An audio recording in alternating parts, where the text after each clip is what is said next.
brings it back to energy fields. And that's what so-called evil entities are. We are a field of energy. There are fields of energy that are very, very low, and they can have an effect on us. But when we affirm who we really are, what we really are, the light of consciousness, wholeness in expression, it dissolves fields.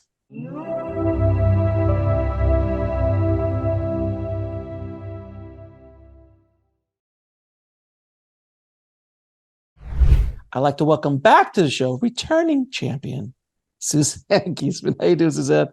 I'm good. I just watched one of your other videos, so I know you say that about all the girls.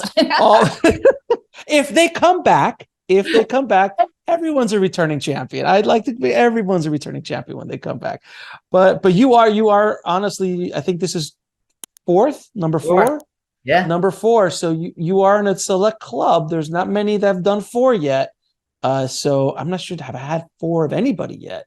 Yeah. I think you are leading the charge right now. I'm honored. It's just fun to chat with you on the air or off. Yeah, I appreciate that. Well, anytime we get together, it seems to really connect with people because our episodes generally do well. A lot already. A lot of people are hearing it. Go ahead, you were saying? It's a setup from spirit because I got the goosebumps. So today I wanted to talk about a few things, but I want to talk about spirit guides, want to talk a little bit about dark energies, dark quote unquote forces that I've heard about. A lot of my followers and tribe, if you will, ask about these kind of questions because there's fear, and I like kind of shed some light on it because the only way you can deal with things like that is to throw light on it and not hide in the corner about it. But we'll get to that in a minute. So I want to talk about spirit guides because it's something that it's been thrown around, that term spirit guides and the other side and that all that kind of stuff. What are some misconceptions about spirit guides that people have, and also about angels, archangels, this kind of stuff, because it is now becoming a kind of like a word that is tossed around. Connect to your spirit guides, all this kind of stuff. I want to put this in context. If you had asked me this question in 2006, I would have laughed and said, oh, that's nice. Let people believe in their spirit guides. That's a nice thing. I didn't believe in them. I thought it was silly. I was still just recently retired from the Navy. And then my life changed when my stepdaughter passed. And I still didn't believe in spirit guides after quite a while of meditating and starting to sense things. But when it's time to understand that we have these helpers from the non-physical realm, they'll make their presence known very clearly. And I've had so many interactions with my guide, my main guide, and other guides across the veil now, and other people's guides, always backed up with evidence. And by that, I mean, they tell me things I couldn't know. They tell me what sign they're going to send me, and it's in my face in a way that makes me gasp. They know exactly where I'm going the next day. What I mean by that, my one guide once had me pull a book out of the shelf that I had never opened. It was in a stack of books while I was traveling. And he said, get that book down now. And I opened it up. I started to read it. He said, no, turn to the back. Turn to the back. He said, no, inside the back cover. That's specific. I open it up, and there's a picture of a place we'd been the day before, 2,000 miles from my home. And down at the bottom is a little address of a place we're going to drive by 10 miles north of where I was. It's like, how did you know to get me this book right now? They are at a level where they have the bigger picture. So I absolutely know that spirit guides are real. Now, in answer to your question, misconceptions people have. Some people think that a lot of our loved ones become our spirit guides once they pass. Sometimes that happens, but not too often. You have to reach a certain level across the veil of evolution on your soul's journey before you arise to the level where you can be guiding other people. So we're still evolving here. So spirit guide's been around the block quite a few times. We do have at least one main spirit guide. My guides joke that, a lot of people ask, is your guardian angel the same as your spirit guide? to my understanding, my guides say not necessarily. If you're particularly clumsy, you have a separate guardian angel. I have to, before you continue, I have to tell you this story of a near-death experiencer who came back with the ability to see angels. And I just love this story so much. And she was just driving in traffic one day, and there was this guy next to her just honking and screaming, move, all this stuff. And she turned over, and his angel was sitting in the passenger seat, and he was like this 10-footer, like crouched down in the seat. And they never speak because she sees them all the time, but they never speak to her. And this angel just turned to her and just went, just shrugged his shoulder and just kept looking. And I was like, this is, what am I going to do? I just thought that's so funny. Yeah. They have sense of humor, don't they? Oh, absolutely. Oh my gosh. I can see them sometimes when I say, what sign are you going to send me to validate this conversation we just had? And it's like, they go like, this is going to be good because we have a good one for her. But let's see, other misconceptions. Well, I just remember one time, long before I believed in guides, almost going forward on a pair of stairs leading to the garage. I would have probably died. I would have got hit head first on the cement. And it was the strangest feeling. It was as if I were pulled backwards. Just dropped my mic. Sure, no worries. Oh, good. And I remember standing straight back up and thinking, what just happened? But I was fully in my Navy career. I think I was a commander at the time. And I thought, I don't know, maybe I just imagined that happened, but I know now it was not my time. So well, let me ask you this, Suzanne. What do you say to skeptics who are watching this to you in 2006? What would you tell them? I'd say that's okay. I say that's okay. Go ahead and be a skeptic. But if you want to really have a much more peaceful life, a much more fun life, a life that's more guided, that flows better, then just play with the concept. Ask, all right, if I really have a guide, I want you to show me the sign of, just pause a second till something just lands in your mind, and then say of that, like a pink elephant. I told somebody once, you need to ask for something that's realistic, not like a pink elephant. And the next day I was on a bike ride. We went by a car dealership and there's a life-size pink elephant. So the joke was on me when I gave that example. But what happens, Alex, is when we at least play and ask that question, in that pause, your guides actually put in your head what you ask for, knowing you're going to see it in the next couple of days, even though you think you made it up. So then if you keep playing this sign game, then you might say, maybe there is something going on here, if you're willing to step outside the box. And then you might ask a question such as, well, what is it I need to know right now that I don't know? And you just listen to whatever thought pops in your head, or should I do this or that? And if you act on it, some people might say that's your intuition, and in some cases it will be, but your guides will literally communicate with you because they are sentient, clever, creative beings. Well, let me ask you this, because you said something really interesting. They put the idea in your head. Let's dive into that a little bit, because a lot of people, they just think that there's like literally a dude or a lady standing next to you, kind of like nudging you or pushing you in the right direction. But it's a lot bigger than that. It's a little bit much. Can you explain that process of then putting ideas in? Because there's so many times in our lives we're like, should we make a left or should we make a right? And you just go, right.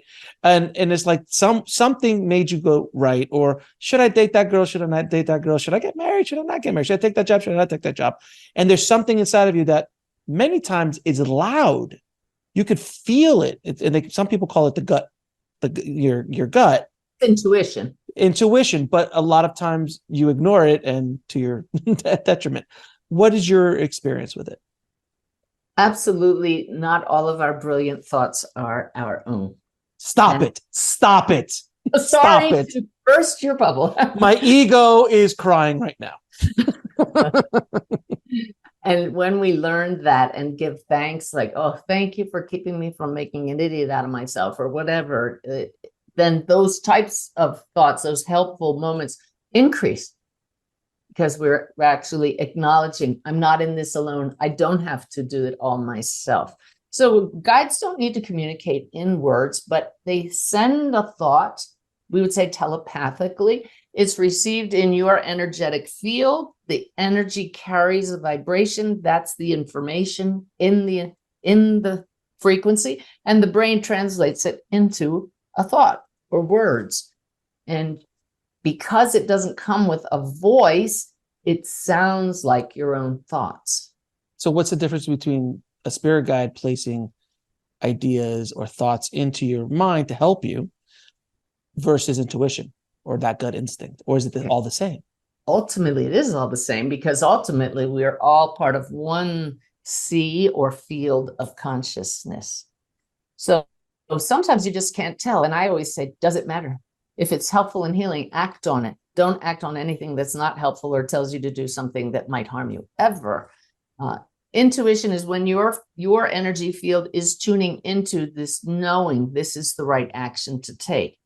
A guide's guidance sometimes comes in the form of a command that's gentle and loving. Do this now. I remember one time I was driving, it was New York State. I was not familiar with the roads, and I came to a crossroad, backcountry roads, and this voice said, stop.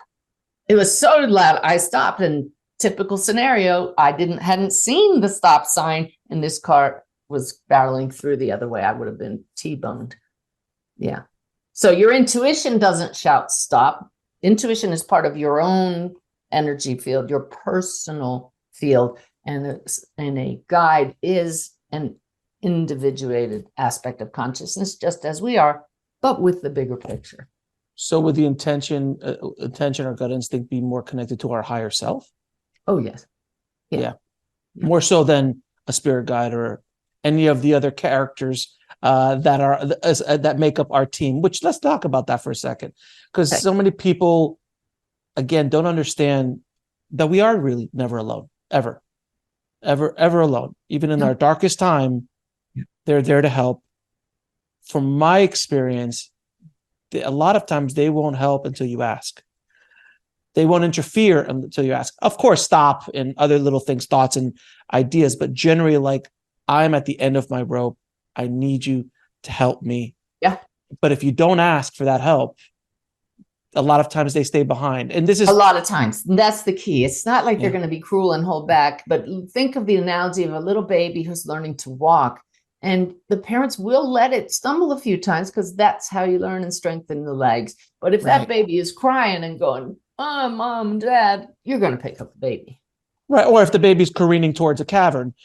Exactly. That's the point. If it's not your time, and we do have certain exit points, but if it's not your time, that guide's going to have to sometimes just gently nudge you back and say, stop. So, and we'll talk about exit points in a second, because I'm fascinated by exit points. But so as far as the crew that's on the other side, the motley crew, if you will, of guides, archangels, angels, relatives, who makes up this team that's always around us? And some of these players from enunciate it. You just, that's it. That's it. So, and then also there's other like ascended masters that might come in and out. There might be other energies, like, if you're writing, I don't know, if you're writing a comedy, maybe Robin Williams will pop in and give you a little action and pop out. Who knows? To him, Alex. We've had some incredible interactions. So it's just, So what do you think? Well, there are just multiple levels. In fact, earlier today, I recorded a panel with a very wise woman named Patricia Cota Robles for Humanity's Team, their Global Oneness Summit. And she's been tapping into the higher realms for over 50 years. She taps into levels beyond the ascended masters. We're talking planetary, galactic. She was mentioning names, and I just sat here and I admitted on the air, that's above my pay grade right now. I have no experience with those realms. I can't speak to them, but I have no doubt that there are higher and higher realms. We're part of limitless possibilities of just consciousness. We can't put it in a box, but we're used to dimensions, and people need to say, well, is this the third or the fourth or the fifth? And I just say, just flow with it and tap into whatever's going to help you evolve higher. So let's go back to exit points. My experience from talking to so many near-death experiencers is that's what they've been told, that this was a predetermined exit point for you in your life when you have a near-death experience. They're planned. They're always planned, from my understanding. Please correct me if I'm wrong. And there could be one or two exit points. It could be like, hey, you had a surgery, you're in anesthesia, and you're out, and do you want to leave? Do you want to go? There are moments in your life. Is that correct? That is my understanding. We can't prove that one until we get to the other side. But the reason I do trust certain things is that I gained this information from talking to souls across the veil who give me other information about themselves. They tell me how they passed. They tell me what kind of work they did. They give me all kinds of what I call gold nuggets of evidence that I couldn't know. Then when they talk about exit points, I trust them because it's part of the same flow of information. Mm-hmm. So I do trust the concept of exit points. It becomes tricky, and I'm asking now if I should even go here, but with the case of suicide, my guides have told me we don't plan to take our own lives. Right. Or we don't plan to be murdered, because they've also told me nobody comes here deliberately going to murder someone. That's a human free will choice. However, some people choose at the soul level very challenging lives, and the spirit guides across the veil who are going to be with them when they incarnate say, oh, are you sure you want to take that one on? Like mental illness, that body you're going into it's going to be wired a little differently, and that will be labeled mental illness. Are you sure you want to take that on? You may want to opt out early. We don't recommend it, but that's a possibility. And it's kind of like, put me in, coach. I feel one of the most stunning readings I ever did was I brought through a young man, the son of my client, who showed me he had taken his own life, and he showed me the tremendous mental imbalance he had throughout his life. And his mother validated all of this. And he said that when he got across the veil, he was met by his spirit guide who said, we're surprised you lasted as long as you did. I get goosebumps with that. Yeah. It puts things in perspective. Well, let me ask you this. You mentioned mental illness. There is, in the West right now, we're dealing with a lot of mental illness. Not only mental illness, but like things like Alzheimer's disease, dementia, where you aren't here anymore. Technically, you're gone. But the you, only if you think you, the personality is you, but you right. are soul, and the soul is not gone as long as your body's still breathing. Correct. So my question is, people could, and I've had a lot of my listeners ask about this. They're like, my mother's got dementia, or she's got Alzheimer's, and she doesn't remember who I am, but she's still alive. And there's like, what is the purpose of this? Why are they going through this? If she can't really even experience this life, she's not learning any lessons because her physical mind is not here. This is what I hear all the time. Yeah. So is there anything that you can say to people who are going through this kind of thing? We seem to be independent beings, and we are in a way, but we are interdependent beings. So from the bigger picture, what about the caregivers who are giving all of their love? And if we know that the soul is fine of the one who has dementia, then they're already experiencing life across the veil. They're already mingling with loved ones who have passed before them. A great opportunity for the caregivers to learn patience and to learn compassion and to understand the bigger picture. My greatest success story in that regard is a gentleman named Lee Smith, who I had on my podcast after he wrote to me and said he took my class in spirit communication, and he heard me talk about the souls of those with dementia still being fine. The soul is always whole and complete. And he had a wife with dementia. And he said, well, I wonder if I can communicate with her now. And he noticed that every time he did, if she was agitated, she became completely peaceful. Wow.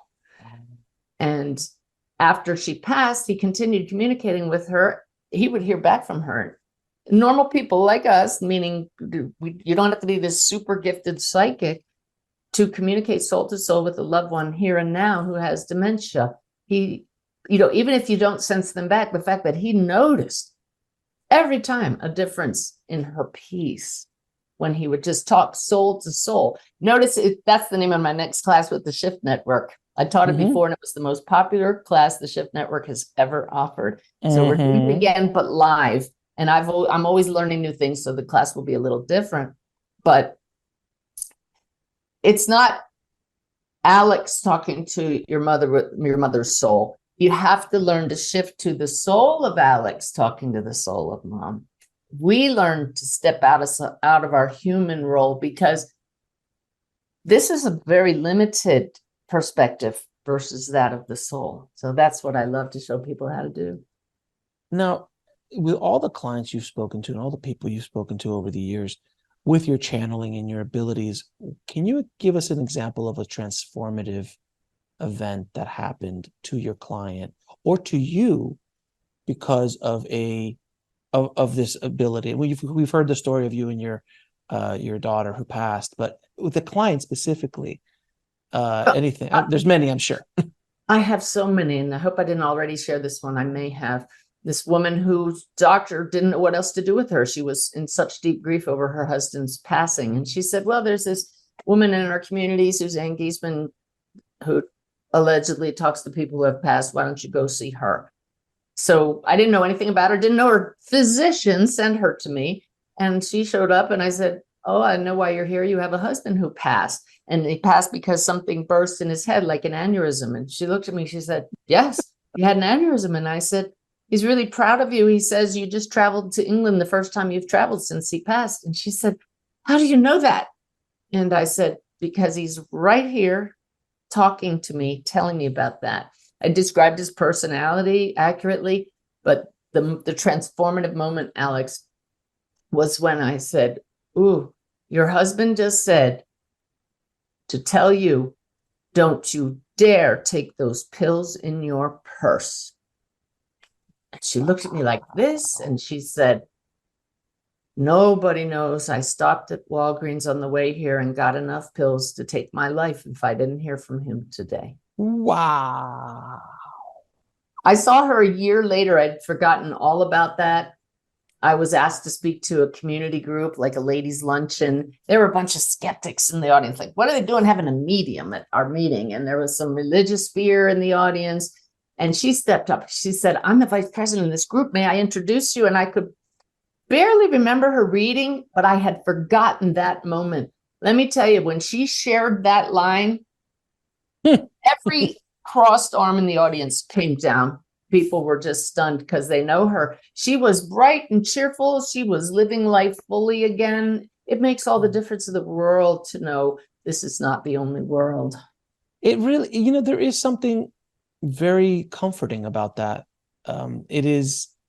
It changed my life decades ago when I started, at least at the basic level, understood that like there's more than just this, because and that we're part of something bigger than ourselves. And that is kind of an innate thing that humans need, is to know that they're bigger. They're part of something bigger than just themselves. You're happier, you're more content. Yeah. And even if, man, a lot of times that people like, do you really believe that there's like angels and spirit guides and this other I have to share the latest. Okay. Yeah, go for it. Spirit guides. I want to come back around to spirit guides if we could. Yeah, please, go for it. Because we were talking about main spirit guides, but sometimes our loved ones do come back to guide us. And never was I more shocked than when my friend in physical form, Brenda, who I only knew for 3 years, but got to know her fairly well, passed to the other side and is now my mediumship guide. I can hear her cackling right now. She was a student of mine. She had I say this tongue in cheek, the audacity to tell everyone, Suzanne and I are going to be teaching mediumship together. And I thought, that's a little cocky or cheeky, because she's just learning. I've been doing it over 10 years, which is not a long time compared to some other mediums, but she was telling everybody we're going to be students. And then she passed. We're going to be teaching together. Then she passed from cancer, dropped in on me within hours of passing with the most stunning evidence anybody's ever given me that it was really her. And next thing you know, she's showing up before my readings with my main spirit guide saying, I'm here to take over helping in your readings, and I'm going to be helping you teach your next class with the Shift Network.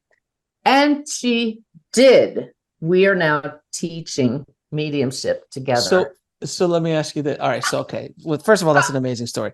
Secondly, though, what is it? Because obviously in this life, she didn't have the knowledge to do that. So she must have come from a long line in other lifetimes that she was just kind of like coming into this life to learn whatever lesson she had to learn.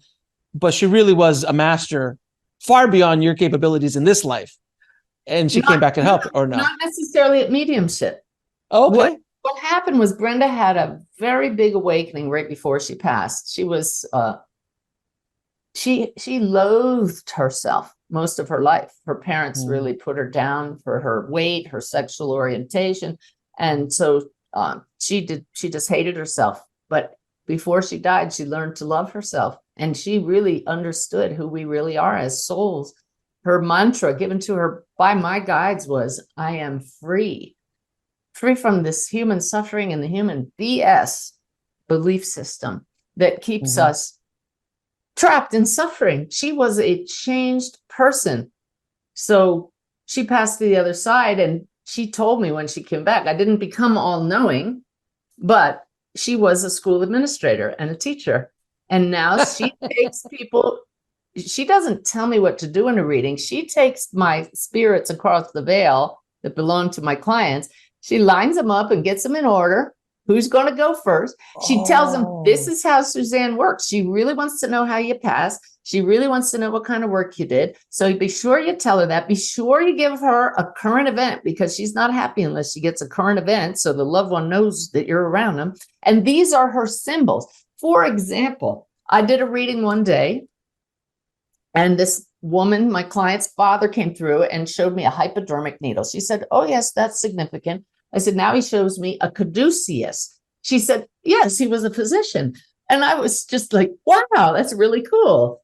And on the spot, I silently said, Brenda, next time I have a spirit who was a physician, that's our symbol. Just flash a caduceus at me. Tell them to show me a caduceus. Alex, the very next day, and this is what I call a setup from spirit, I'm doing a reading. I bring through my client's husband.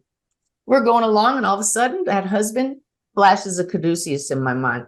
And I thought, no way. But I've to trust. It wasn't Brenda that did it. It was the same being, the husband across the veil, that just flashed the caduceus. I said, I just saw a caduceus, and it's my new symbol for doctor. I believe your husband was a physician. Oh, yes, he was. And I just look at Brenda and go, so she's assisting you on the other side. That's genius. That's what the guides do. Now, I have to tell you, for those who are skeptical, we play the sign game every time before I do a reading. Even before my butt hits the chair, Brenda is telling me what our mutual friend Lynette has recently done or is doing now. It's so much fun, but it shows me I'm tuned in. If I can discern from her, without her being physically present, what Lynette's doing now, then I'm good to go for my readings. So just recent. Last week I did a reading. Brenda says, Lynette's freezing. She's shivering. And she showed me then Lynette punching her phone for some reason, doing this. So I texted Lynette, I'm about to do a reading, and Brenda says you're freezing, but I know you're in Atlanta. How can you be cold? And she shows me punching your phone. And Lynette texts back, she texts back a picture. She's in the dentist chair. She was freezing. The hygienist had just brought her a blanket to put around her. So she texted me a picture of the blanket, and she said, and my phone keeps going off like you texting me, and I was punching to put it on do not disturb. No, the most mundane thing becomes wondrous when you see how that's working. That's amazing. That is amazing. But Well, can let me add, okay. Go ahead. No, keep going. I love these stories. This one takes it a step beyond the sign game. The next day, Brenda showed me that Lynette was petting a cat. I texted her. She said, right this second, I'm petting a cat. Lynette was. So, but best one ever was when I sit down to do a reading, make sure I'm tuned in, I'm attuned, which takes a little shift, right? Brenda, what's Lynette up to? Nothing heard. Very unusual. Uh-oh, is it me? Brenda. And then I feel her. She said, sorry, I'm a little late. I was with our friend Jane. I knew who Jane was, but I had not communicated with Jane in a year. And Brenda says, Jane is going through some challenges. So I knew that was the sign game. So I texted Lynette. I said, had a little trouble tuning into Brenda. She was late. She says she's with Jane, who's here in physical form. And Jane's going through some challenges. Lynette texts back, well, I haven't talked to Jane in about 3 months. I don't know. And I said, uh-oh, no time to validate this. I'll just assume it's right. I'm going to do my reading. So I did the reading. It went fine. When it's over, I check my phone. You ready? Lynette reached out to Jane, and Jane says, it's true. I'm going through some really big challenges, so big that I needed to know I'm not alone. And I know you and Brenda and Suzanne play this sign game. So I said, Brenda, if you and the spirit guides are really with us, how about you use me having challenges as your sign? Do you get it? You got an ornery group of a group on the other side. I mean, they are fun. They're a fun group. Jane's here in physical form. She told the spirit guide to tell me to go this way. The web is. That's pretty remarkable. So I don't try to change skeptics' minds. I just share these stories. And if you think it's BS, then that's your belief system. But this is our actual experience shared by multiple people. And I call them NOEs, no other explanation moments. And I have thousands of them. And it's it's so much. It sounds fun as heck. I mean, but it's sacred too. It's sacred. Well, let me ask you this though. What is the biggest challenges that people face when they're trying to connect with spirit guides, their own spirit guides? Well, belief is the first one to overcome. Right? Okay. That it's not possible, that it's silly, what will people think, that they don't exist. If you can just get past that just by allowing it to be true. The biggest challenge is how you expect to hear from them. They don't always speak clearly. At first, if you're not used to the subtleness of how they can speak, and unlike sometimes when they go, stop, it can be very subtle. You may miss some of the signs. So that's a big challenge. So it requires being more present, knowing that you've asked a question. They'll get you an answer somehow. It may not be a thought in your head. It may be somebody says the right thing, or it shows up on a billboard, or many other ways they can do it. But that's one of the biggest challenges. So let's shift our conversation to dark energies and dark nature, things like that, because I'm a recovering Catholic, as I've always said, and the whole concept of heaven and hell, that there's demons and pitchforks and they're here to hurt you and all this kind of stuff. But through my journeys, I've heard from multiple near-death experiences, through channelers, through psychics, through medium, that there does exist dark energies, dark entities that cause havoc and things like that. I really, truly have never delved into it in this show. Really? I've never asked this question once. Wow. Because to be honest with you, I was raised Cuban, and there's something called Santeria in the Cuban tradition, which is black magic and white magic. And I always just said, I just respect it. I'm not even going to deal with it. I just it's not part of my world. I respect it. Like when you hear the term voodoo and things like that, I just go, I don't know. It's not part of my world. So this is the first time I'm really kind of delving into it, because it is a common comment or question that I get from the audience. And I'd love to hear what the guys are saying about the nature and honestly the purpose of dark entities like that. How about if it doesn't need a purpose? How about if it just exists as a byproduct of the ignorance of who we really are? So let's go back to the beginning of mankind. From the beginning, human beings are attracted to the external world and what we sense with our physical senses. Mhm. And as we lose awareness, as we age, I mean, children see spirits. Children are remembering we're souls, but just a natural process of the brain evolving from children are in theta brainwave state, very programmable. And because their brains are normally theta brainwave state, they can see spirits.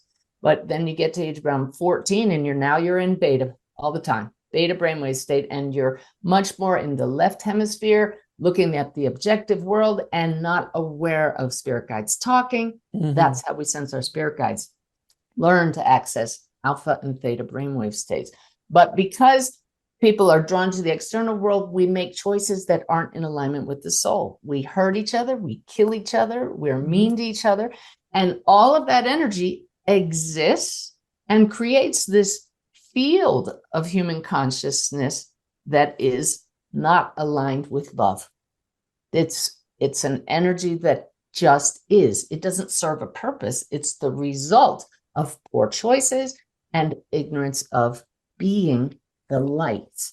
So you will talk to people who've had psychedelic experiences and Mhm. near-death experiences, like Dr. Eben Alexander, who went through that field, and it is hellish. That's the collective energy that's out there. So this is part of our task to no longer contribute to that field, to burn our light so brightly that we actually dissolve it, because it's a shadow field. I see this shadow behind me on the wall here. Is it real? It's just a reflection of this light. So darkness doesn't have an actual power of its own. It's the absence of light, but light is a power of its own. So when people ask about protection, I know that we attract to ourselves what we radiate. So the reason you probably haven't had an experience with Santeria is you acknowledge that it exists, but you're not afraid of it. I read a book by a guy about extraterrestrials, just trying to educate myself. And he said he had these little creatures show up beside his bed, and it scared the crap out of him. I think he fell out of bed. And then he realized, wait a minute, that's just my belief system. So they showed up again, and he engaged them and said, why are you here? Who are you? And once he was no longer afraid of them, then they didn't even come back anymore. So are there actual entities that are evil? There may be, but I simply assert and know I am the light flowing through this human vessel. And the darkness, if it exists, is going to prey on those who are afraid, those who I've heard, and the guys just said, you can trust this, that poltergeists are energetic fields that may hang around people who are using illicit drugs or alcoholics, because their energy field is not as strong. It's not as filled with light. So you can see there's purpose in us being the presence of love, radiating the strongest light, because then there's nothing for the darkness to prey on. My guides gave me the experience of a panic attack in the middle of the night one night. And I just don't have panic attacks, but it was, you think you're going to die. It was terrifying. And I called on them immediately. What's going on? Help me. And they said, look at it, watch it, this fear. And it was like somebody had blown cigar smoke in my face, metaphorically. It just was horrible, but then it just literally passed right through me. And there was nothing left. And I looked at them and I said, what the heck was that all about? And they said, just to show you that fear is temporary, but the light of awareness, pure being, is your permanent state. Really interesting, because there was one near-death experience I remember that she actually went to a hellish place at the beginning, and she was in a void, and there was like dark creatures or energies trying to pull on her and all this kind of stuff. And she went to literally like a hell, like a Mad Max style world where she lived apparently for a little bit. But then when she decided that this was enough, I don't know if it was Jesus or a light came and took her out. And then she asked, why did I go through that? She's like, because you believed in it. Yeah. that was part of your It's belief system. an experience. Everything is an experience arising within the one field of awareness, and that field is complete and wholeness itself. So anything is possible within the field, but the basic essence of wholeness is total connection. And that's the definition of love. So anything that arises is temporary. We may go through hellish experiences here. We may go through them when we pass, but this too shall pass. It's all temporary. If we don't give it power, it just passes. And what's left? Peace, the light of awareness, wholeness. What a promise that is. What a guarantee guides give me. This is truth. So there's not like demon spirits. Well, let me ask you this though, because I think I asked you this in another episode about how do you know the entities that you're channeling are actually, here to help, are positive energies. So if that's the case, then there are entities that come in to create mischief, to create. People believe in that. People believe. Yeah, I'm curious. That, but you can tell, what advice is this entity giving you? Is it Right. healing, right? And so, what is your intention going into a session? To be helpful and healing, and so right. It wasn't. But, people love the drama. They love fear. I've seen some of your headlines, Alex. I'm going to nail you here. You grab people with the word, watch this before this happens, because people are attracted to that. I know it works. And you know what's funny? And it's okay that you bring it up, because this is something that people ask me about. And my job as the podcaster is to attract you to these amazing conversations like the one we're having. Wait till you see the one I'm going to write for this one. Wait till you see the one I write for this one. But no, but the point is that if I don't do that, it just kind of goes away and it just passes because there's too much noise. But if you get something that grabs their attention, and you fulfill in that, you're not baiting them or anything. You're fulfilling. I love that you say that, because I wanted to make the point that I've noticed that, and it is the way of our world. I do monthly webinars where I share the latest teaching from Spirit about how we can expand our consciousness. And I want to attract more people because you and I have good, helpful information to share. But the greatest number of participants I ever had was when my headline was, "My husband came within minutes of dying."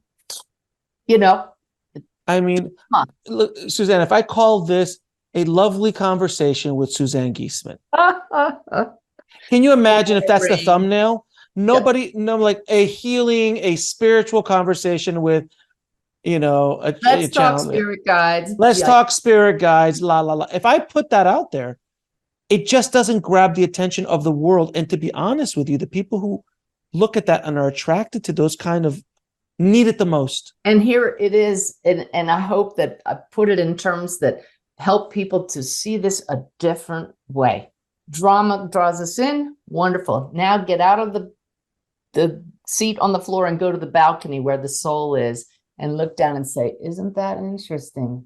Okay, it suckered me in, but maybe I should listen to this.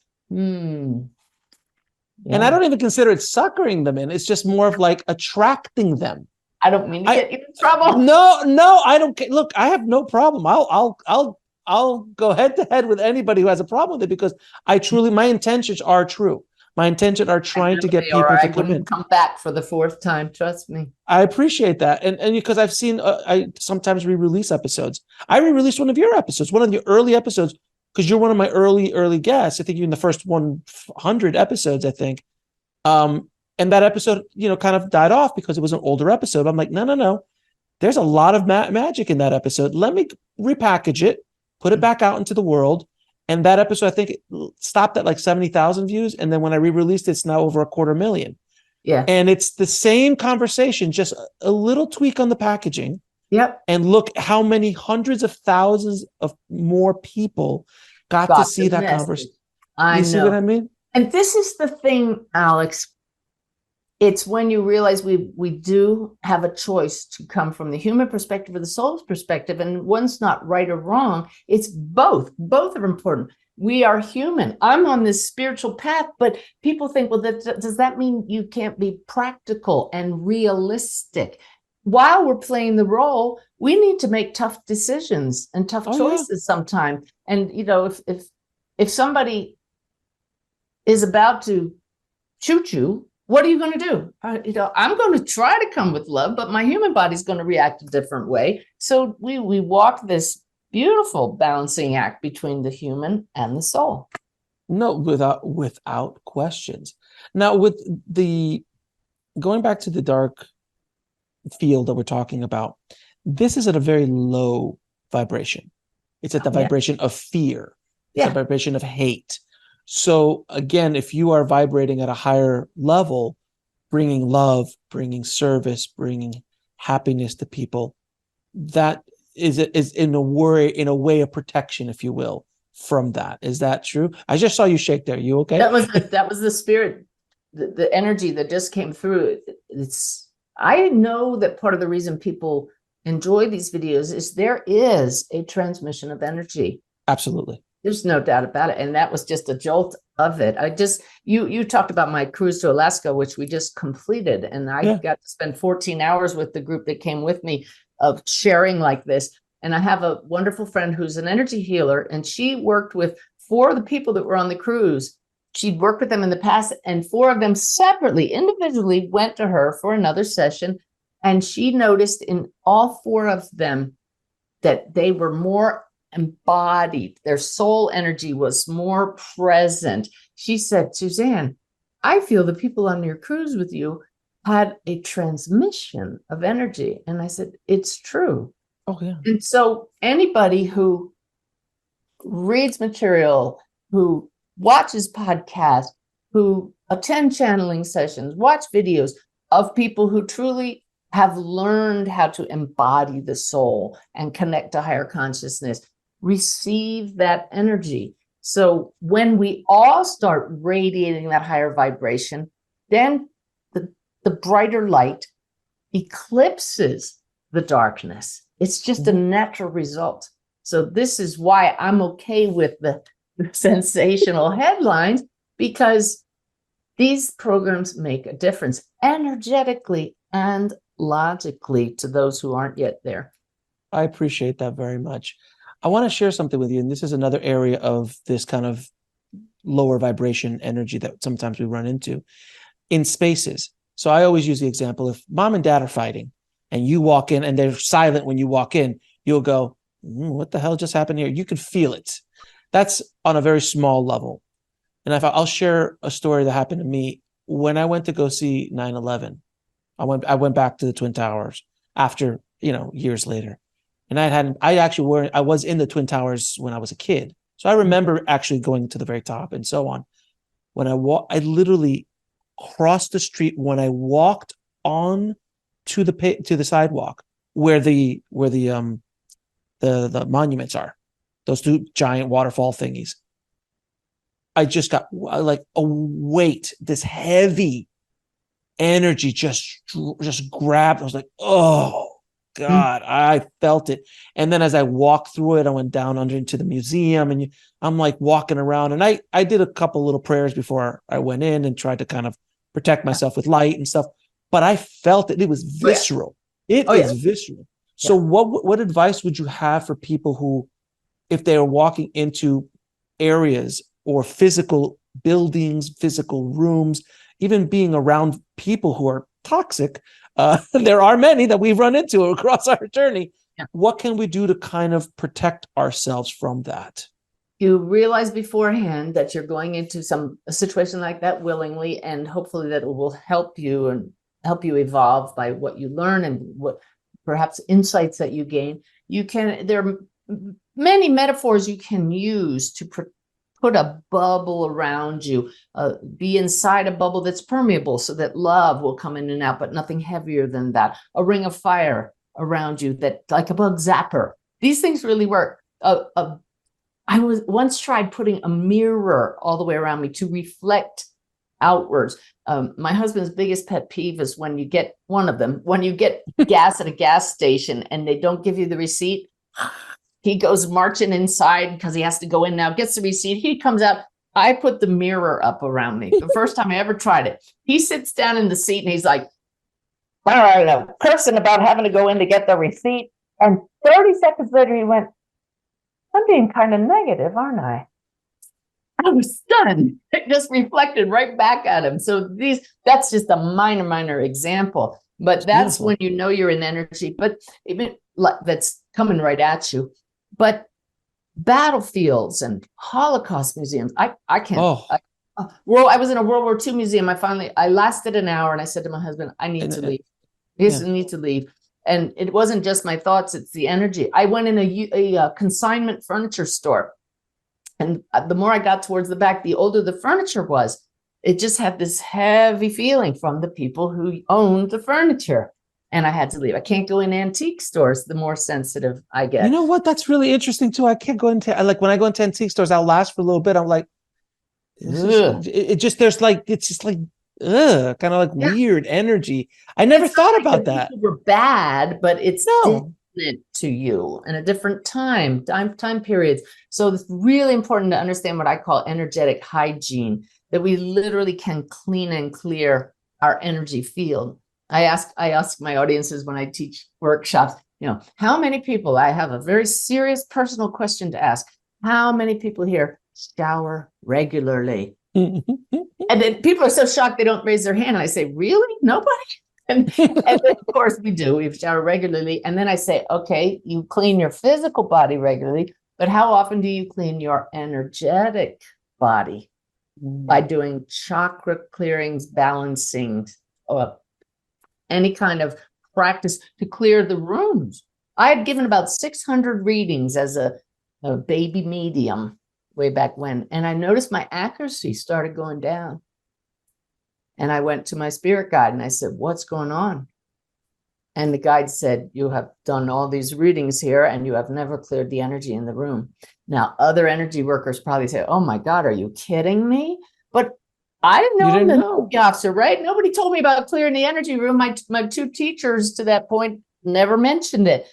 And I said, I'm supposed to do that. And it wasn't that the people in spirit or the clients were bad people, but there were a lot of people in grief. Yeah. And a lot of people whose energy just was opposite of mine. So I learned a few practices, cleared the energy, and the accuracy went right back up again. And this goes the other way too, because there's people who you're like, Bob's coming over. Oh, not Bob. Oh God, not Bob. But then there's like, but his wife's coming over, Sally. We love Sally. Bring Sally over. Yeah, she's so much fun. She's like the life of the party. That's a subtle energy to like, oh my God. It's called resonance, disharmony and resonance. I remember my husband took me to meet a colleague of his and his wife, and we had dinner at a restaurant. It was so uncomfortable. At the end of the evening, I left. I said to my husband, Ty, I said, oh my God, they must have had one heck of a fight before we met. And he said, why? It just the sensitivity level is so different in the two of us. The next day, his colleague went into work and said, I'm really sorry about last night. My wife and I had this terrible argument right before. He never felt it. But you can tell when you meet somebody if you resonate with them or not. And that's why, Alex, great piece of advice for raising consciousness. Try not to say, I know you don't need to worry about it, but people listening may still be in the habit of saying, I really can't stand that person, or I don't like them, or I hate them. I don't even like to use that word. Feel the difference between that, me versus you. I can't stand them. I don't like them, versus objective fact. I simply don't resonate with them. Now they're not wrong. They're just being themselves. We can't resonate with everyone, right? No, of course. So it brings it back to energy fields. And that's what so-called evil entities are. We are a field of energy. There are fields of energy that are very, very low, and they can have an effect on us. But when we affirm who we really are, what we really are, the light of consciousness, wholeness in expression, it dissolves fields. Well, yeah, because a shadow can't handle light, direct light, at least. Any darkness Absolutely. cannot handle that light. There's Yeah. not a question. Now, I know this is going to be a tough question, but I'm going to ask it anyway. Is there one lesson, like the most important lesson or insight that your spirit guides have given you in your life that you're just like, if I had to pinpoint one thing that I've learned from my spirit guides, this is it? Well, it was just two ego lessons that were so painful, Mm, so humiliating. I remember crying. I remember just truly awful. So awful that I just don't even share them. And they were such a gift because it was early on. And now when I feel that ego come in, I just look at it and say, yeah, that's the role that comes with being human, but we don't need that. I mean, on this cruise to have over 500 people in a theater laughing at your jokes. I see why comedians get high on that. The body gives you an adrenaline rush and it feels awesome. And I went to bed the first 4 nights of that cruise. I could not sleep because my body kept reliving that moment. The mind kept bringing up, look how they laughed at that. Look how they loved when you said that. And it would bring that rush. And then I couldn't sleep from all the adrenaline and thought, this is ridiculous. And here's what the guides said. They said, just use the word script when you feel that rush, because that's all you're doing, playing a role, acting out a script as a soul. So you say script, and that kind of stops that obsessive repetition in the bud. And then they said, use the word radiance. That's who all of us are, the radiance of the light of consciousness. And that feels so good to me, to be radiance. That's what we came here to do, to shine our light. That's why it feels so good to serve others, to be kind to others. If we just remember radiance, there's no competition in that. There's no me versus you. There's no I'm better than you. If I show up as radiance, I just love you. And if you like my jokes, well, that's a script I'm playing. That's great. But let me just be radiance. So that lesson was so hard learned. Beautiful, though. Oh, I don't ever want to go through it, but it led to this. And it's a beautiful lesson to learn. It's something we all can live with, learn from. I had the opportunity once to interview a giant rock star, giant monster rock star. And I asked them, hey, there's not many human beings on the planet that get 100,000 people screaming their names for an hour and a half in Wembley Stadium. And this wave of energy is coming towards you. How do you prepare for the energy? And how do you deal with it afterwards? Good he's an old, I mean, he's been on the show. It's Bruce Dickinson from Iron Maiden. If you're like the lead singer of Iron Maiden, heavy metal rock band from the 80s, but they're still going. They're like the Stones. They just keep going. So he was an aging rock star. It wasn't like a young kid. It was an aging rock star. And he said something really interesting. He's like, when you're up there, whatever's coming through me is coming through me for the audience. Because he understood that too. I'm like, where do you think it comes from? Most great artists understand it's not them. Most, not all. Most great artists understand it's channeled. Writers, actors, painters, they get it. So he understood it too. And he has some of the most beautiful, powerful voice I've ever heard in my life. And he goes, after we're done, I actually have a routine that I do to kind of come off the high. Because if you don't do kind of the maintenance work that you were talking about, like clearing that room, it's too much. Yeah. So he actually has I forgot what the exact process is, but he has something. He comes off stage, he does this, and this, and then he does this, and then the next day he's doing this, kind of just to kind of wean off of it, because it's addictive, and if you're not careful, it can destroy you, as so many rock stars we know have, so many movie stars we know have, so many musicians, so many artists in other fields. When they have this kind of attention thrown on them, Yeah. They get addicted to the physical adrenaline, to the attention. There's an energy to that. And it's fascinating working in Hollywood as long as I did, where I met a lot of these big giant movie stars.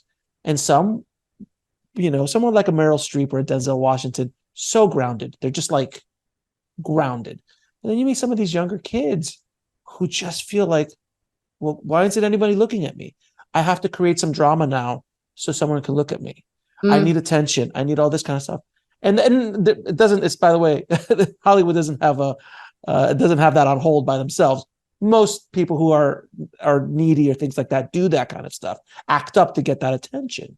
So it's pretty fascinating, though, speaking to somebody, going back to Bruce, who has that kind of energy come, because you had 500 people. Can you imagine if it's 100,000 day in, day out on a tour for like 6 months? You have to have a way to handle that. Yeah. Yeah. It's an immense amount of energy coming towards you. Now, lastly, what message would you like to share with those who are on the verge of their own spiritual awakening and is seeking some guidance? It's right here.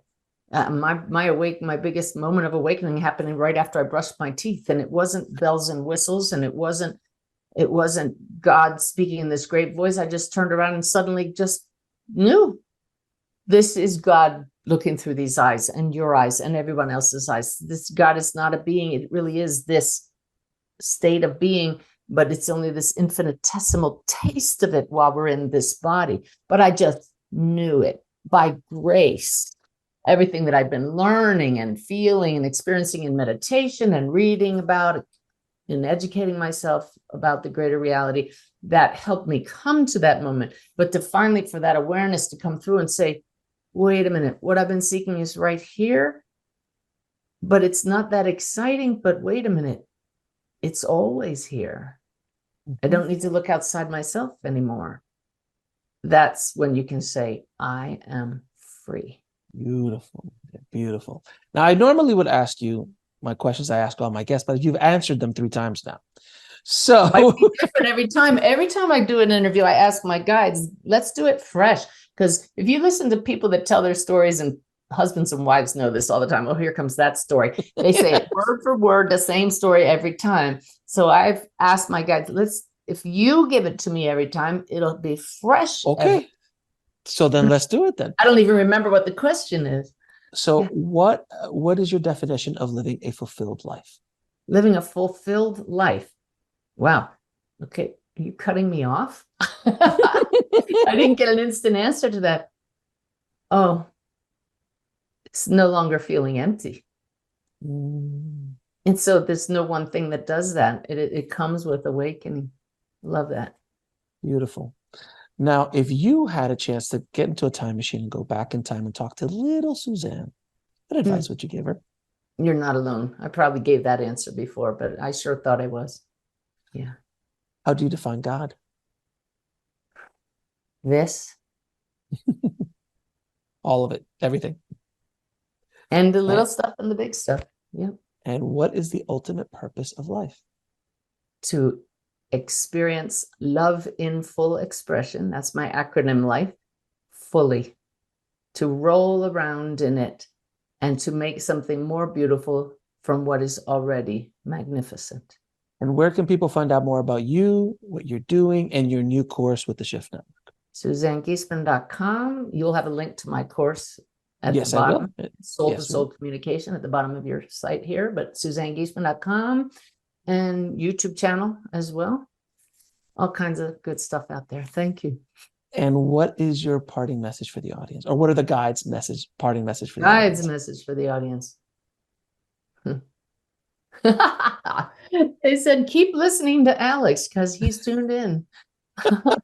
That's beautiful. That's so sweet. Thank you. Thank you, guys. Thank you, Suzanne, for coming back on the show. You're welcome back anytime. You are my Don Rickles. You will be coming back every time. I'm old enough to remember what Don Rickles looks like. Me too, and me as well, my dear. So I appreciate you and everything you're doing to awaken the world. So thank you, my dear. Thank you. Thanks for watching. Click on one of the videos below to continue your journey, and don't forget to subscribe.